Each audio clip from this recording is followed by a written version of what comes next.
And let me also welcome you to London, to the typical late October weather that you might have seen out of your window, or as my daughter would say, not.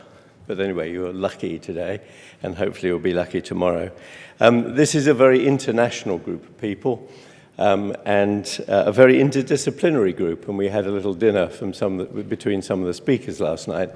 And I think it was really striking how nobody came from a kind of classic, obvious career development background. And I think that's rather important. I've entitled this Metabesity, 21st Century Solutions to a 21st Century Crisis. I'm going to talk about the crisis a little bit in a minute. But who here thinks they know the solution? Please put your hand up. Please put your hand up. Good grief.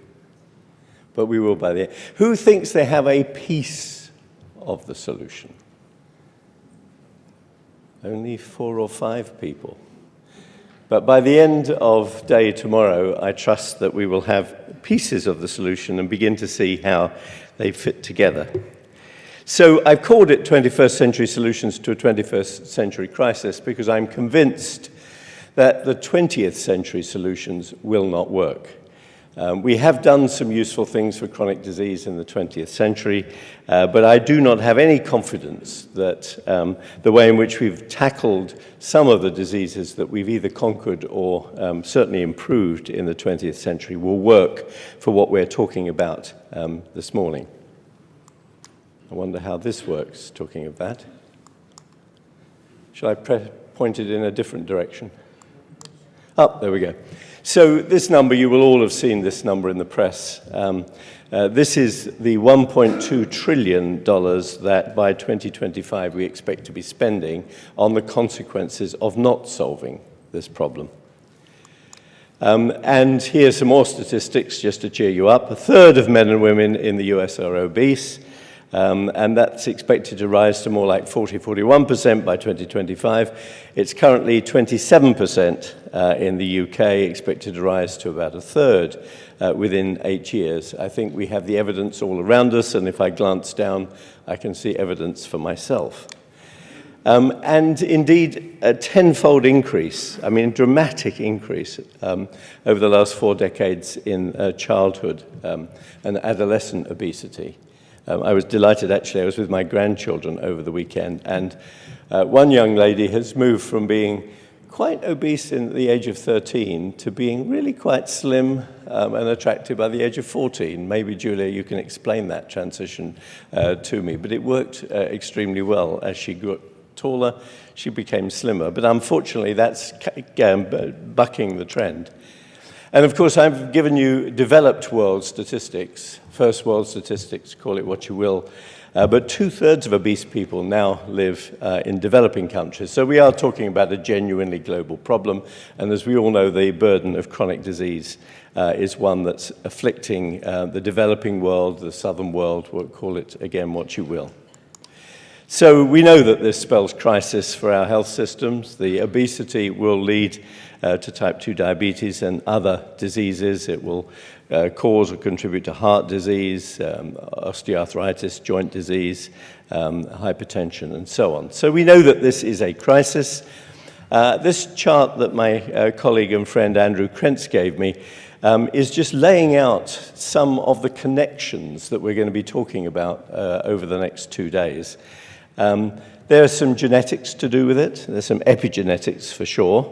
And obesity then leads into these other branches of disease. It really hurts my head to think about how interconnected we now find the human body is. As another colleague says, it's time to stop medicine by body part. Or medicine by a cluster of symptoms. What we have to do is to think about all of these connections of cardiometabolic disorder, of inflammation and immunological disorders in different parts of the body, and try and draw the dots or connect the dots between the problems of obesity and cardiometabolic disorder, and not just diabetes, cardiovascular disease, but also dementia, non-alcoholic fatty liver disease, and other things too. I don't think the assertion that Andrew is making here is that everything comes from obesity and metabolic disorder, but certainly a great deal is aggravated by that. So what's not worked so far? Now, I'm a great fan of the pharmaceutical industry. I'm not sure whether everybody in the room is, but I've been associated with the pharmaceutical industry for quite a long time. But I'm afraid the pharmaceutical industry per se is not the solution to this problem. The drugs on the left-hand side were all approved at one point for obesity and were then withdrawn. The one that was withdrawn within my time, so to speak, was Rubinovant, which worked really very well, but also gave suicidal thoughts and got withdrawn from the European market. And we have 5 FDA-approved drugs for obesity, but I've rather naughtily listed all of the side effects that those drugs have got. And so you can easily imagine how, whatever the merits of those drugs, and I'm sure there's some effective ones in the list, people either don't take them or stop taking them for one reason or another, or doctors haven't prescribed them because they really don't think obesity is something which you can treat from the drug standpoint.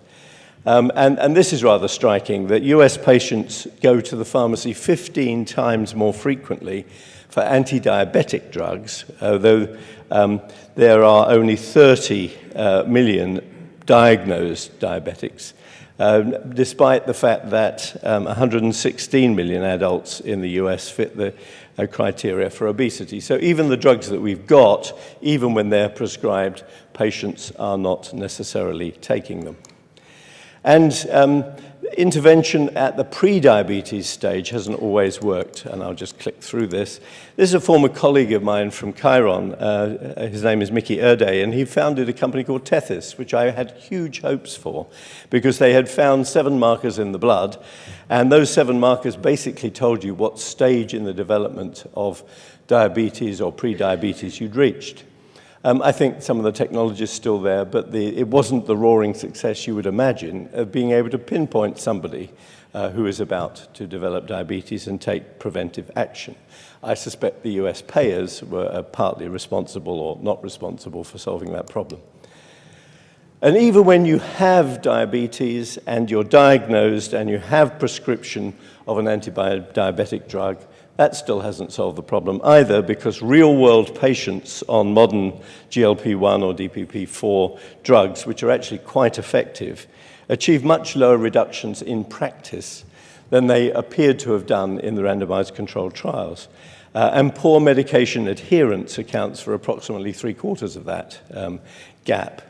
I have a colleague, his name is Rob Horn at University College London, who formed a company which has got the most picturesque title of any company I've come across, which is Spoonful of Sugar. And you can guess it's about medicines adherence, and it's, we don't forget to take our medicines. We either don't think we need them or we have problems or concerns about them, like side effects. And so I'm trying to encourage him to apply his laser-like focus also to behavioral change, because I believe behavioral change is absolutely critical here. So it's not just we don't take the drugs, we don't take the actions we know we should take.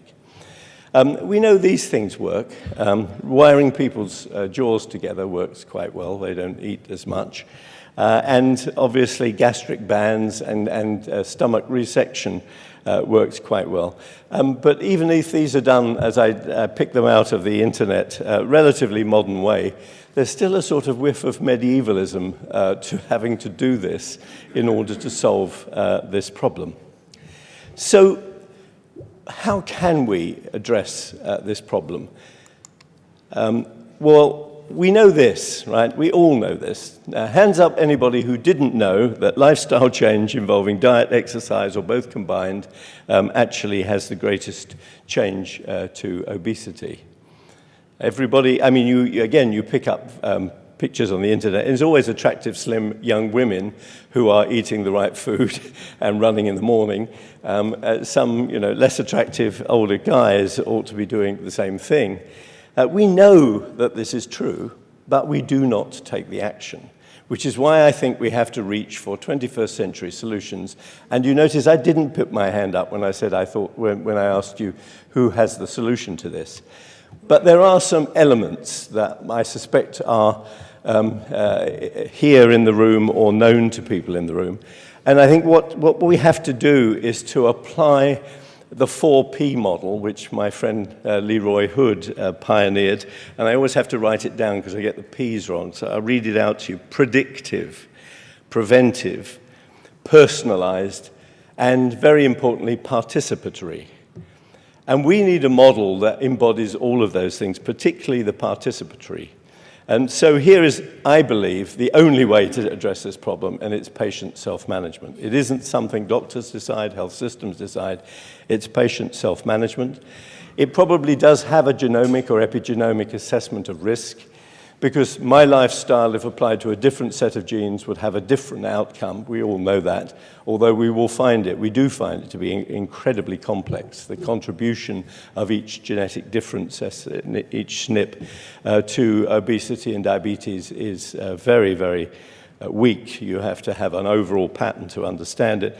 But we will be able to apply artificial intelligence to other risk factors. We'll know a lot about us all as a population and a worrying amount about us as individuals, what we buy, what travel we do, what we're exposed to in one way or the other. And we will have a range of real-time sensors that we are either wearing or carrying. The only real-time sensor I'm aware of carrying is my iPhone. It tells me how many steps. I usually do 10,000 steps a day in the course of professional and ordinary life.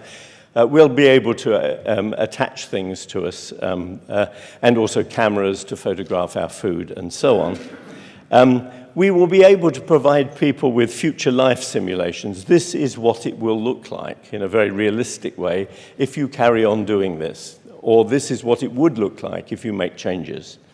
And I think in that sense, the whole area of gamification has a lot to offer us. There will be personalized drug and nutrition regimens, and there will be personalized adherence programs that will sink into our actual psychology, the things that hold us back.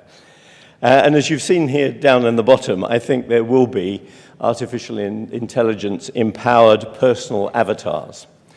So I'm wondering what the personal avatar would say to you, because it's got to be quite subtle. If it starts nagging us, you know, there you go again. I don't know whether anybody has a nagging spouse, you wouldn't admit it if you did, but you don't want your personal avatar to annoy you. You want your personal avatar to engage with you. So my personal avatar has just said to me in the little thing in my ear, thank you very much, you took your pills this morning. On schedule, we knew that because of, you know, they had the sensor that detected it. But can we talk about breakfast for a minute? You know, there was that potato, whatever they call it. You really didn't need that. I know it tasted good, but you didn't need it, right? So next time, what about thinking about dropping that one off? Exercise today, you're going to be sitting in a conference room, okay? So you better have a vigorous walk at lunchtime. Are we agreed about that? Yeah, of course, of course. Because actually, you're part of the team that's middle-aged Arsenal supporters. And the bad news is the middle-aged Arsenal supporters are fifth in the table now. You know, and the middle-aged Manchester United supporters are about 5 points ahead. You know, if you don't sort of shape up a little bit in the whole food and exercise front, you know, we're going to get even further behind. And so engaging me, knowing what I'm like, and giving me feedback, but doing so in the sort of chatty way that I've just described, that is the closest I can get to a 21st century solution to a 21st century problem. Thanks.